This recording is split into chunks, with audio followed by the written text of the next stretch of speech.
ഇടുക്കിയിൽ നിന്ന് പോലീസിനെതിരെ ഒരു ആരോപണം വരികയാണെങ്കിൽ വൃത്തികെട്ട കഥകളിലേക്ക് ഇടുക്കി തൊടുപുഴയിൽ ഓട്ടോ ഡ്രൈവറെ പോലീസ് ഉദ്യോഗസ്ഥർ മർദ്ദിച്ചെന്നാണ് പരാതി.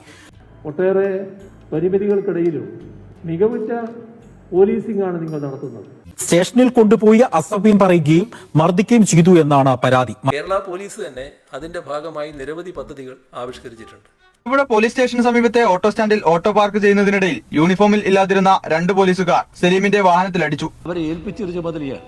ആ ചുമതലയുടെ ഭാഗമായി സ്തുത്യർഹമായി അവരത് നിർവഹിക്കുന്നു എന്നാണ് നാം കണ്ടിട്ടുള്ളത്. ഇത് സലീം ചോദ്യം ചെയ്തതിനെ തുടർന്ന് ഉദ്യോഗസ്ഥരുമായി വാക്കുതർക്കമുണ്ടായി.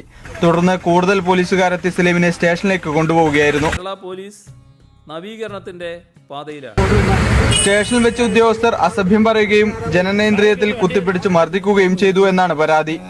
അതിന്റെ പിന്നാലെയുള്ള ചില വാക്കുകളും വരും. അതെന്താണെന്ന് നിങ്ങൾ ഊഹിച്ചാൽ മതി. ഇയാളുടെ നേരെ ഈ സമയം ഇവർ മദ്യപിച്ചിട്ടുണ്ടായിരുന്നുവെന്നും സലീം പറയുന്നു. ആ ത്യാഗപൂർവമായ പ്രവർത്തനത്തെ നമ്മൾ നിസ്സാരവൽക്കരിക്കരുത്. രാവിലെ മുതൽ വൈകിട്ട് വരെ സ്റ്റേഷനിൽ പിടിച്ചു നിർത്തിയെന്നും ഭക്ഷണം കഴിക്കാനോ വെള്ളം കുടിക്കാനോ അനുവദിച്ചില്ലെന്നും പരാതിയിലുണ്ട്. അതിന് കൂടുതൽ മർദ്ദന സംവിധാനങ്ങൾ ഉപയോഗിക്കുകയാണ്. ലോക്കപ്പിലെ മർദ്ദനം കൂടുതൽ. മർദ്ദനത്തിൽ പരിക്കേറ്റ സലീം തൊടുപുഴ താലൂക്ക് ആശുപത്രിയിൽ ചികിത്സ തേടി.